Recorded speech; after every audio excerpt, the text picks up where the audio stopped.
Hello प्यारे बच्चों, कैसे हैं। स्वागत है फिर से आपका हमारे सुंदर से चैनल केमिस्ट्री यूरेका में। और मैं अमित कुमार शर्मा आज आपको केमिकल काइनेटिक्स का जो ऑर्डर ऑफ रिएक्शन के बाद का टॉपिक है वो है आपका मॉलिक्यूलरिटी ऑफ रिएक्शन। और इसके बाद हम पढ़ेंगे ऑर्डर ऑफ रिएक्शन और मॉलिक्यूलरिटी में डिफरेंस क्या होता है, ठीक, और रेट डिटरमाइनिंग स्टेप क्या होता है। तो देखते रहिए, इंपॉर्टेंट क्वेश्चन है बहुत ही। 3 मार्क्स में आएगा ये ऑर्डर ऑफ रिएक्शन और मॉलिक्यूलरिटी। इंपॉर्टेंट है, आता है मोस्टली, ठीक। डिफरेंस भी तो देखते हैं। पहले है कि एलिमेंट्री, देखिए मॉलिक्यूलरिटी ऑफ रिएक्शन को समझने से पहले आप समझेंगे एलिमेंट्री रिएक्शन क्या होती है। तो एलिमेंट्री रिएक्शन क्या होती है बच्चों, कि हर कोई स्टेप वो एलिमेंट्री स्टेप कहा जाता है, ठीक। तो ये कह सकते हैं हम कि जो एक ही स्टेप में होती हैं रिएक्शन वो एलिमेंट्री रिएक्शन होती हैं, ठीक। और जो बहुत सारे एलिमेंट्री स्टेप्स में होती हैं वो कई सारे एलिमेंट्री स्टेप्स हों वो कॉम्प्लेक्स रिएक्शंस होती हैं।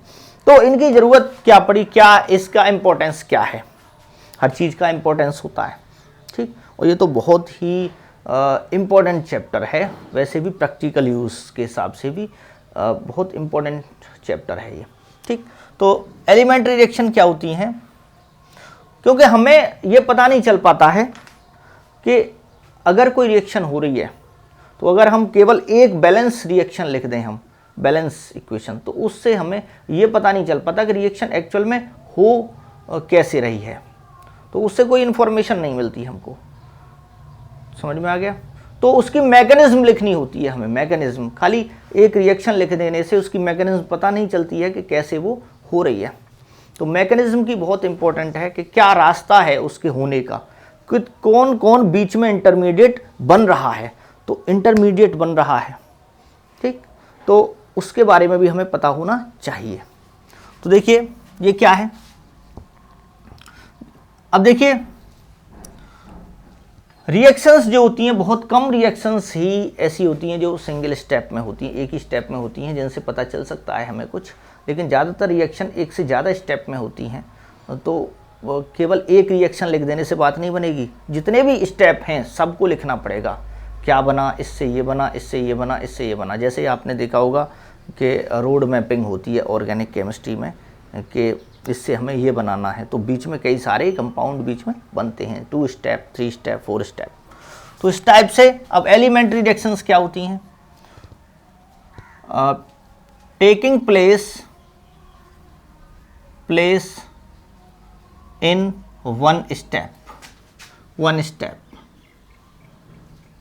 भी में होती हैं। जो कॉम्प्लेक्स रिएक्शंस क्या होती हैं, यहां पर सीक्वेंस ऑफ, यहां पर हम कह सकते हैं कि these reactions occur in more than one step, एक से ज्यादा स्टेप में ये होती हैं। और कह सकते हैं, और इन सीक्वेंस ऑफ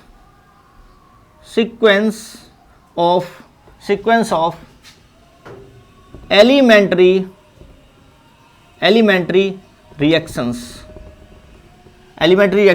और इस सीक्वेंस को क्या बोलते हैं हम, कई सारे सीक्वेंस में हो, ये इससे ये बना, ए से बी बना, बी से सी बना, सी से डी बना, इस टाइप से सीक्वेंस हो उनकी, ठीक।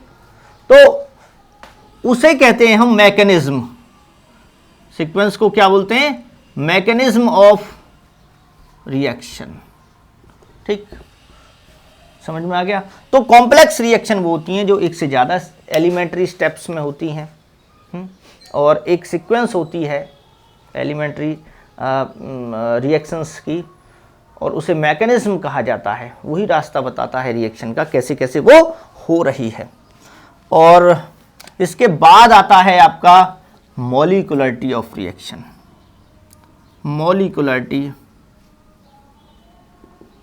Molecularity of reaction. ये क्या है? ये भी मैकेनिज्म बताने में कुछ रोल प्ले करती है मॉलिक्यूलरिटी, ठीक, लेकिन ये थ्योरेटिकल कॉन्सेप्ट है, आप रिएक्शन को देख के भी उसकी मॉलिक्यूलरिटी बता सकते हो। तो कोई भी रिएक्शन आपको दे रखी है तो उसकी मॉलिक्यूलरिटी आप देख के बता सकते हो, क्योंकि वो एलिमेंट्री स्टेप ही होगा। तो हर कोई, जैसे 4 स्टेप हैं, तो हर स्टेप एक एलिमेंट्री रिएक्शन होगा या एलिमेंट्री स्टेप होगा, और सब मिलके क्या क्या कहे जाएंगे, वो कॉम्प्लेक्स रिएक्शन, ठीक। हाँ, तो बच्चों मॉलिक्यूलरिटी इसमें क्या होगी? मॉलिक्यूलरिटी को कैसे डिफाइन करेंगे? The number of reacting species क्या क्या हो सकती हैं? मॉलिक्यूल्स हो सकते हैं, और आयंस हो सकते हैं, एटम्स हो सकते हैं। Species taking part in elementary reaction and collide, यानी कि एलिमेंट्री रिएक्शन विच मस्ट, और जो पार्टिसिपेट कर रहे हैं वो आपस में एक साथ कोलाइड करने चाहिए, नहीं अलग अलग कि 2 एक बार कंबाइन हो गए। 3 मॉलिक्यूल है मान लीजिए, 2 एक साथ कंबाइन हो गए, तीसरा खड़ा देख रहा है, नहीं ऐसा नहीं, तीनों को एक साथ कंबाइन होना है, ठीक। Elementary reaction which must collide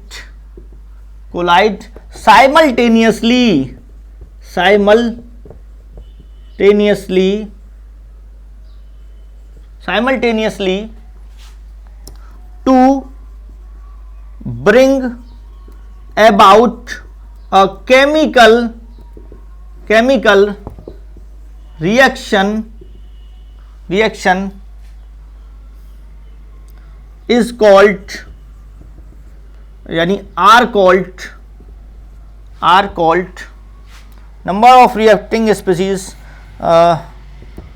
is called molecularity, यहां सिंगुलर के रूप में यूज किया गया इसको, मॉलिक्यूलरिटी ऑफ रिएक्शन, ठीक, is called molecularity of reaction. समझ में आ गया बच्चों? अब देखिए नेक्स्ट क्या है इसमें, इसका मीनिंग समझ में आ गया होगा कि जितने भी मॉलिक्यूल पार्टिसिपेट कर रहे हैं रिएक्शन में, उनका एक साथ कॉम्बिनेशन होना जरूरी है, एक साथ वो रिएक्ट करें। 10 मॉलिक्यूल हैं तो 10 के 10 एक साथ हों, है ना।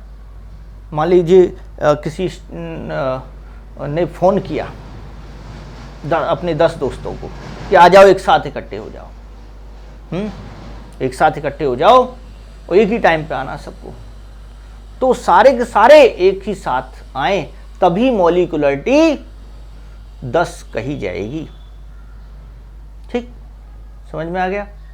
और वो अलग अलग आते हैं तो वो रिएक्शन में पार्टिसिपेट नहीं कर पाएंगे, समझ में आ गया। तो ये क्या है, मॉलिक्यूलरिटी ऑफ रिएक्शन का कॉन्सेप्ट। तो मॉलिक्यूलरिटी के टाइप देखिए, कितने टाइप की हो सकती हैं मॉलिक्यूलरिटी, देखते हैं। पहला, जैसे अगर एक ही स्पीसीज पार्टिसिपेट कर रही है रिएक्शन में, तो वो क्या होगी, यूनिमॉलिक्यूलर रिएक्शन। यूनिमॉलिक्यूलर रिएक्शन क्या है, ठीक, जैसे वन रिएक्टिंग स्पीसीज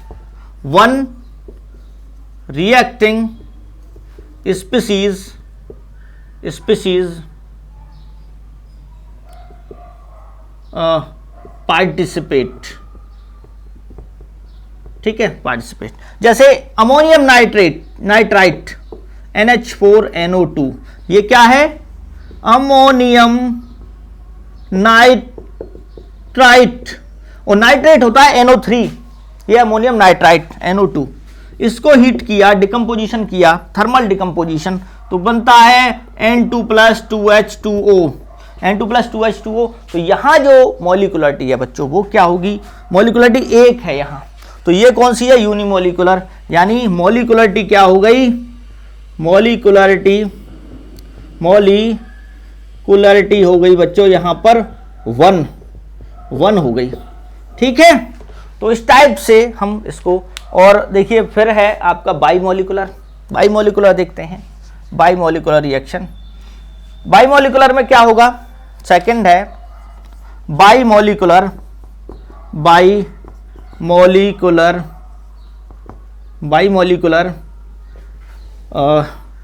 रिएक्शन। इसमें क्या होगा, टू मॉलिक्यूल पार्टिसिपेट करेंगे, यानी रिएक्टिंग स्पीशीज के 2 मॉलिक्यूल्स पार्टिसिपेट करेंगे इसमें। ठीक, तो एग्जाम्पल देखिए 2HI, यानी कि इसको देख के बताया जा सकता है रिएक्शन को थ्योरेटिकली, लैब में जाने की जरूरत नहीं है इसमें। HI H2 प्लस I2, यहां हीट हो गया, तो यहां मॉलिक्युलरिटी कितनी है, 2 है। ठीक, 2 है। ट्राईमोलिकुलर देखिए, तीसरा है जैसे ट्राईमोलिकुलर रिएक्शन।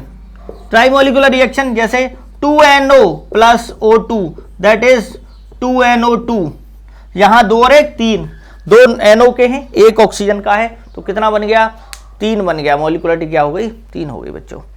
ठीक, अब इसमें क्या होता है कि इसको रफ किए देते हैं। ये देखा गया है कि ज़्यादातर रिएक्शंस जो होती हैं वो 3 वाली ही होती हैं, कि ट्राईमोलिकुलर रिएक्शंस ज़्यादा होती हैं और 3 से ज़्यादा वाली वो रेयर मिलती हैं, बहुत कम मिलती हैं। उसका रीज़न ये बताया है कि एक साथ 3 से ज़्यादा जो मॉलिक्यूल हैं वो बहुत कम चांस रहते हैं कि एक साथ इकट्ठे हों। जैसे आपने देखा है कि अगर 2 दोस्त हैं आपके तो वो ठीक है एक टाइम पे आ सकते हैं, लेकिन ज़्यादा फ्रेंड हैं और आप घिर गए कहीं पे आपकी लड़ाई हो गई है। तो अक्सर ये देखा गया है, वैसे वो गलत बात है, लेकिन अक्सर ये देखा गया है कि फ़ोन करते हैं कि मैं एक जगह घिर गया हूँ, आप आ जाओ सारे के सारे। दोस्तों के दम पे सारा काम करना चाहते हैं, तो जब कहते हैं फ़ोन के भाई हाँ रामू तू भी आ जा, श्यामू तू भी आ जा, हाँ सबको फ़ोन कर दिया, पता चला कि वो टाइम पे पहुँचे ही नहीं। तो जितने ज़्यादा होंगे एक तो फ़ोन करने में ही टाइम बहुत लगेगा और वो एक साथ इकट्ठे नहीं होते हैं। पता चला 4 लोग आ गए एक साथ एक टाइम पर, हाँ 3 लोग आ गए, लेकिन बाकी लेट आ रहे हैं, और इतने में क्या है, आपकी पिटाई होगी वहाँ। तो जिनके ऊपर आपने एक लड़ाई की थी दूसरों से, उनके ऊपर, और वो आए नहीं, पहुंचे नहीं, तो क्या होगा, तो वो क्या पार्टिसिपेट किया उन्होंने, सभी ने एक साथ नहीं, एक साथ सब इकट्ठे होने चाहिए, और ऐसा बहुत कम होता है जब ज़्यादा संख्या होती है। तो साइमल्टेनियस का मतलब है कि जो रिएक्ट करें मॉलिक्यूल वो एक साथ करें, ठीक, सभी, तभी मॉलिक्युलरिटी मानी जाएगी। अगर 3 एक साथ पार्टिसिपेट कर रहे हैं, 3 एक साथ रिएक्ट कर रहे हैं और बाकी सब जो है वो नहीं आ पा रहे उस टाइम पर, तो मॉलिक्युलरिटी 3 ही रह जाएगी, चाहे मॉलिक्यूल कितने भी हों, कितनी भी स्पीशीज हों रिएक्शन मिक्सचर में, लेकिन अगर 3 ही कर रहे हैं एक साथ रिएक्ट तो 3 ही मॉलिक्युलरिटी होगी, ज़्यादा नहीं होगी। समझ में आ गया? तो ये चांस कम रहते हैं, कम जो मॉलिक्युलरिटी है ट्राईमोलिकुलरिटी वो ज़्यादातर पाई जाती है। उसका रीज़न यही है कि कम मॉलिक्यूल एक साथ पार्टिसिपेट कर जाते हैं और ज़्यादा नहीं कर पाते। ठीक, अब कुछ एग्जाम्पल हैं ऐसे, जैसे मॉलिक्युलरिटी 10 है एक रिएक्शन की, तो वो क्या होगी, वो कॉम्प्लेक्स रिएक्शन होगी, वो एक स्टेप में नहीं होगी। वो ट्राईमोलिकुलर से ज़्यादा वाली जो रिएक्शन है वो एक से ज़्यादा स्टेप में होती हैं कि 3 एक साथ मिल गए, फिर 2 आए, उन्होंने कुछ बना दिया, 5 पार्टिसिपेट कर गया, अब 5 ने जो प्रोडक्ट बनाया फिर उस पर आके फिर 2 मॉलिक्यूल और आए, 7 बन गए। ऐसे करके वो प्रोडक्ट बनता है, कई सारे स्टेप के बाद प्रोडक्ट बनता है, तो वो कॉम्प्लेक्स रिएक्शन होती हैं। समझ में आ गया? तो ये आपको पता होना चाहिए कि जो ट्राइमोलिकुलर से ज़्यादा वाली जो रिएक्शंस हैं वो रेयर होती हैं। ठीक, समझ में आ गया बच्चों? क्योंकि एक साथ इतने सारे मॉलिक्यूल पार्टिसिपेट नहीं कर पाते हैं। तो अब कुछ एक एग्जाम्पल है, और वो है, देखते हैं उस एग्जाम्पल को हम, जिसकी मॉलिक्युलरिटी ज़्यादा है। जैसे 10 मॉलिक्युलरिटी है इसकी, KClO3 है, पोटेशियम क्लोरेट, और इसके साथ 6 FeSO4 है प्लस, और ये H2SO4 एसिडिक मीडियम में रिएक्शन हो रही है। तो क्या बनता है? तो बनता है आपका KCl प्लस 3Fe2SO4 का होल थ्राइस प्लस एक बनता है H2O। समझ में आ गया बच्चों?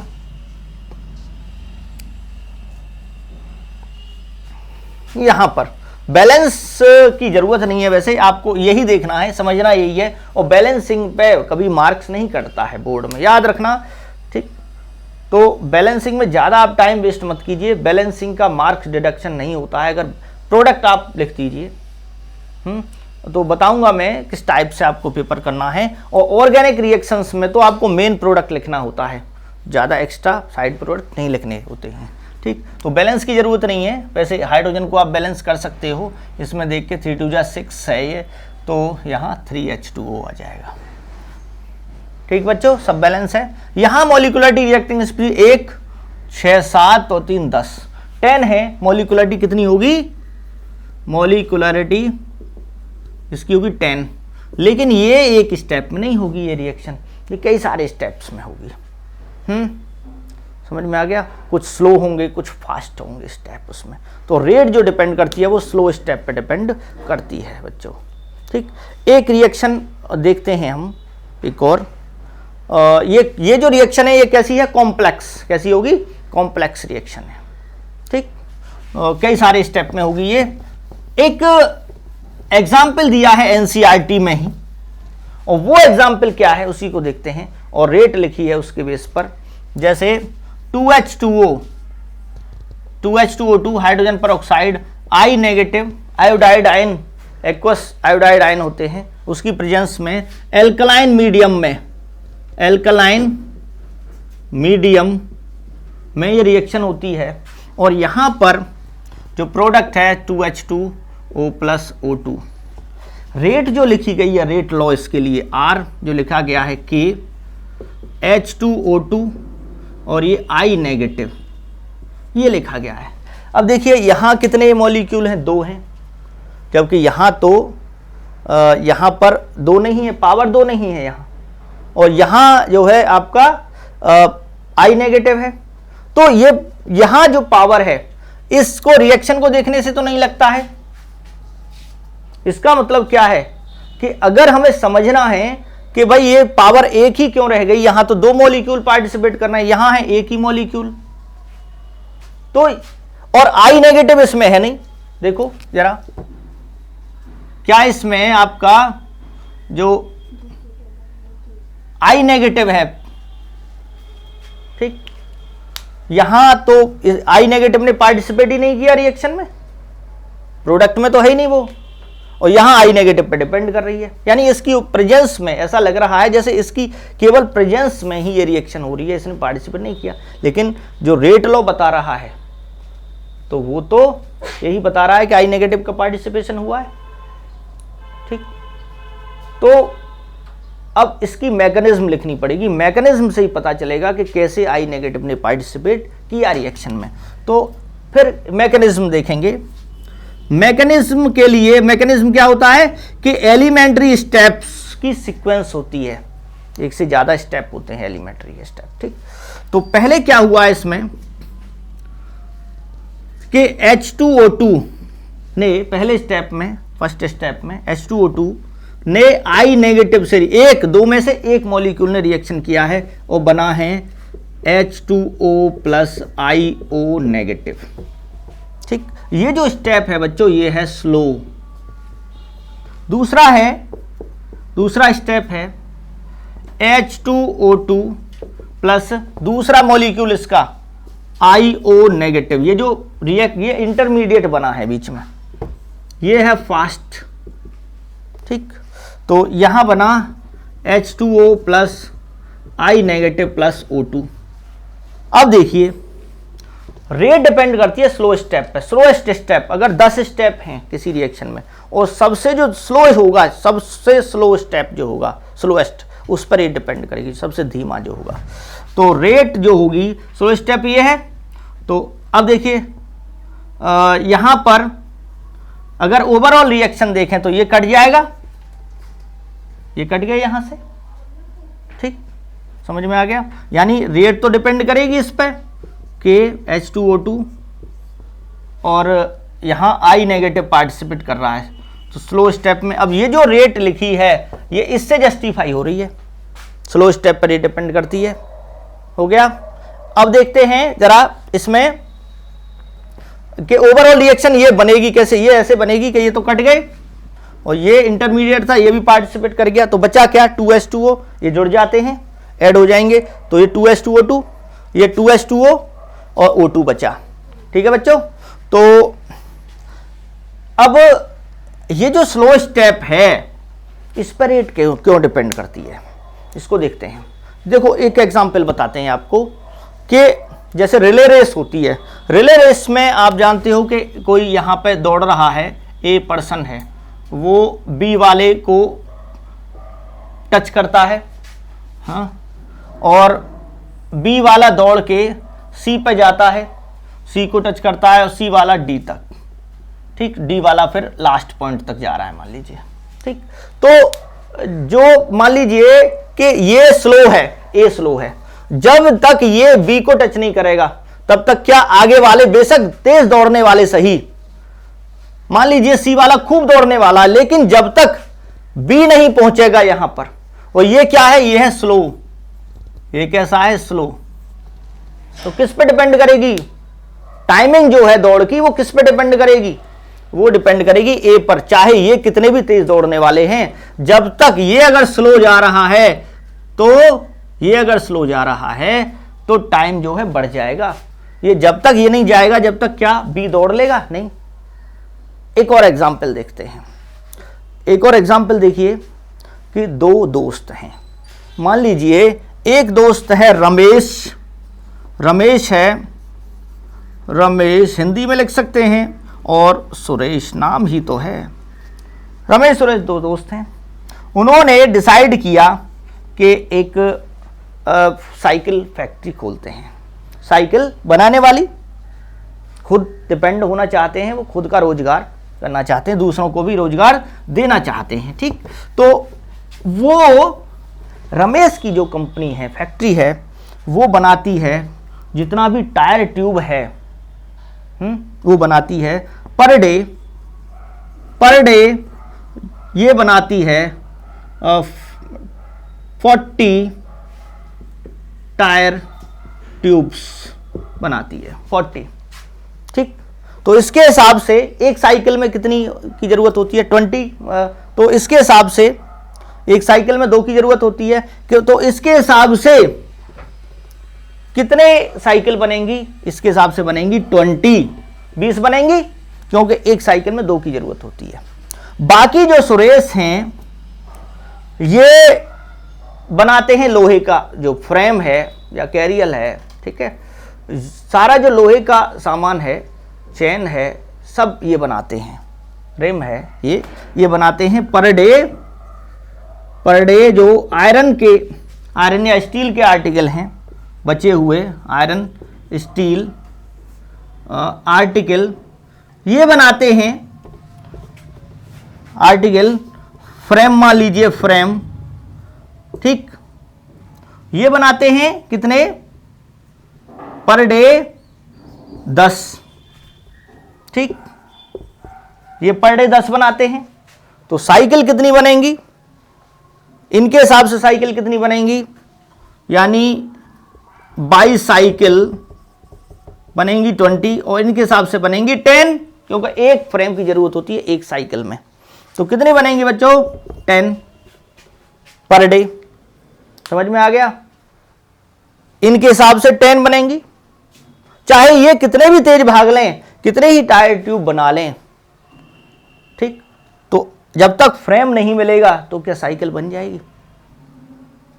समझ में आ गया? तो जो स्लो स्टेप है, धीमा कौन चल रहा है, धीरे कौन चल रहा है? धीरे चल रहे हैं हमारे सुरेश बाबू। तो सुरेश बाबू पर जो रेट है साइकिल बनाने की, पर डे कितनी साइकिल बनेंगी, वो डिपेंड करेगी। ठीक, जब तक ये फ्रेम या और आर्टिकल बना के नहीं देंगे तो ये टायर ट्यूब बेकार हैं। समझ में आ गया बच्चों? क्लियर? तो ये है कि स्लो स्टेप पर, slowest step is the rate determining step. ठीक, समझ में आ गया? तो अब देखते हैं बच्चों, इसके बाद है कि जो ऑर्डर ऑफ रिएक्शन है, मॉलिक्युलरिटी है, उसमें डिफरेंस क्या है। Order of reaction and molecularity of reaction में डिफरेंस देखिए। पहला तो आप यहां लिख दीजिए ऑर्डर ऑफ रिएक्शन, और इसमें लिख दीजिए मॉलिक्युलरिटी, मॉलिक्युलरिटी ऑफ रिएक्शन। ठीक, तो ये क्या होता है? ये नंबर, एक तो डेफिनेशन हो जाएगी, sum of power of concentration of reactant in rate law expression is called order of reaction. एक हो जाएगा आपका ये number of reacting species that must collide simultaneously to bring about a chemical reaction. ठीक, तो एक तो ये हो जाएगा। अगर उसको भी नहीं लिखना चाहते तो क्या लिखोगे? Order is experimental concept. ठीक, और ये क्या है? इट इज, यानी रिएक्शन को देख के बता सकते हैं, इट इज थ्योरेटिकल कॉन्सेप्ट। ठीक, इसके अलावा ऑर्डर में बी जीरो फ्रैक्शनल डेसिमल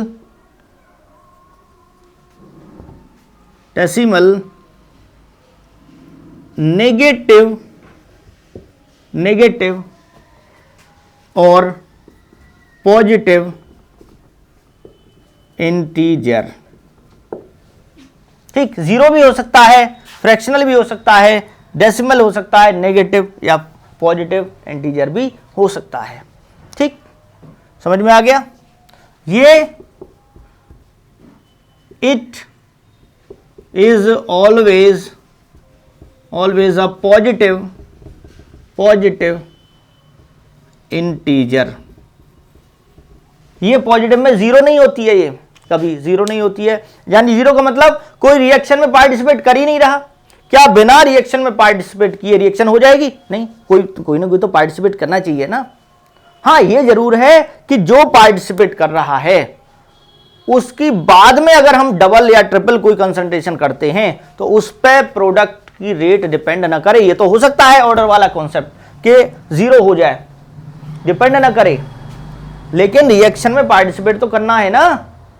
तो बिना उसके तो पार्टिसिपेट, बिना रिएक्शन, बिना मॉलिक्यूल के तो पार्टिसिपेट होगी नहीं, तो जीरो तो हो नहीं सकती है, फ्रैक्शनल भी नहीं हो सकती है, नेगेटिव का कोई मतलब नहीं है। इसके अलावा देखिए कि ऑर्डर जो एप्लीकेबल होता है वो कॉम्प्लेक्स और एलिमेंट्री दोनों रिएक्शंस के लिए एप्लीकेबल है। यानी कि order is applicable for elementary as well as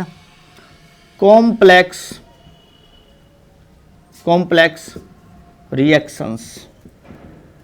चाहे एलिमेंट्री रिएक्शन हो चाहे कॉम्प्लेक्स रिएक्शन हो, उस पे दोनों पे एप्लीकेबल होता है, जबकि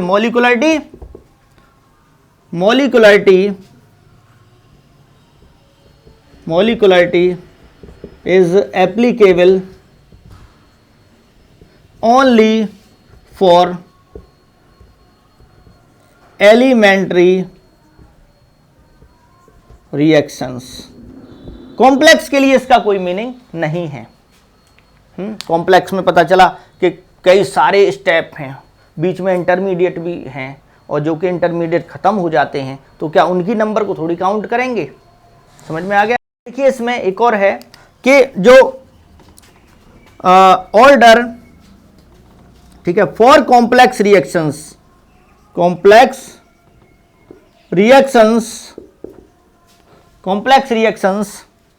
ऑर्डर इज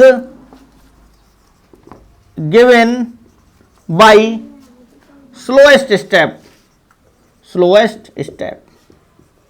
जो स्लोएस्ट स्टेप में जो पावर होंगी कंसंट्रेशन की रिएक्टेंट के, उनसे ही ऑर्डर निकलेगा। यानी स्लो स्टेप में कौन कौन रिएक्टेंट पार्टिसिपेट कर रहे हैं उन्हीं पर डिपेंड करेगी। लेकिन यहां देखिए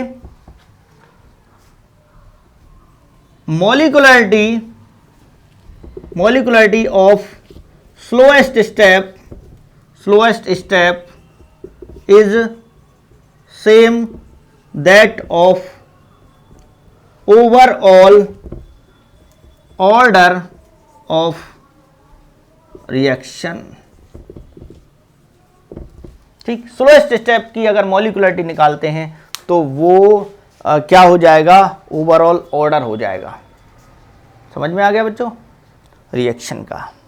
तो ये है आपका, ये इतने सारे हैं, आप इनमें से जितने भी पूछे जाते हैं, 3 नंबर में पूछे जाते हैं, 3 लिख सकते हैं। ठीक, एक में आप डेफिनेशन दे सकते हो, 2 ये दे सकते हो, आसान आपको लगता है जो उसको आप लिख सकते हो। ठीक है बच्चों, तो ये आपका क्या रहा? डिफरेंस रहा मॉलिक्यूलरिटी और ऑर्डर ऑफ रिएक्शन का। ठीक है बच्चों, नेक्स्ट वीडियो में हम इंटीग्रेटेड रेट एक्सप्रेशन आपको बताएंगे। ठीक है, नेक्स्ट वीडियो में इंटीग्रेटेड रेट एक्सप्रेशन आपको उसमें बताएंगे कि फर्स्ट ऑर्डर के लिए, जीरो ऑर्डर के लिए 2 ही हैं आपके सिलेबस में, फर्स्ट ऑर्डर, जीरो ऑर्डर, उनका हाफ लाइफ पीरियड कैसे निकालते हैं, उन पर क्वेश्चन कैसे आते हैं। देखते रहिए आप, लगातार डेली वीडियो देखते रहिए, आपको डेली वीडियो मिलेगा आप। ठीक है बच्चों, तो जय हिंद, जय भारत।